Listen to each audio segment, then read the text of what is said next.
Hello friends, today we are going to talk about Android components. So let's start. What is Android?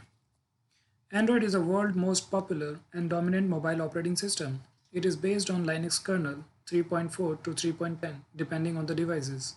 It is open source, so we have no need to pay any money. We can use it at free of cost. It runs on a wide variety of hardware including smartphones, smartwatches, cars, televisions, digital cameras, gaming console, and more. It was founded by Andy Rubin in October 2003 and got acquired by Google in August 2005. So let's start with the Android components. The first component is Activity. Activity is a screen through which a user can interact and do some operation. Every app has at least one activity. A activity can be a full screen, floating, embedded inside another activity, as we can see in the screenshot. This is a activity. Next component is fragment, a piece of user interface that is meant to be reused. It adds modularity to our application. Basically, a fragment is a part of an activity which can be used within multiple activities.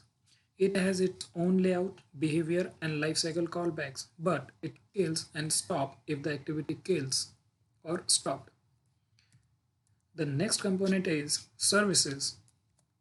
A service component is used to run long-running operation in background. Service doesn't have any user interface.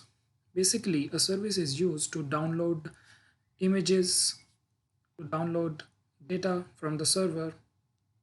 Service can run in both main and worker thread. By default, it runs in main thread.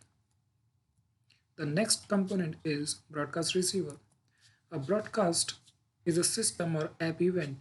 Broadcast is used to notify other application about some event.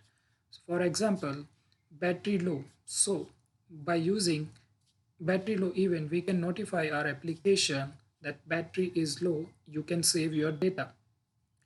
Broadcasts are handled by a broadcast receiver, which is a component that allow you to listen the broadcast. The next component is intents. Intents can be used to start an activity, services, or send a broadcast. Basically, intent is a kind of mediator which is being used to call one component from another component. Intents are of two types, explicit intent and implicit intent. In explicit intent, we used to define the target component which we want to launch. In implicit intent, we don't have to define the target component. It is being handled by the Android OS.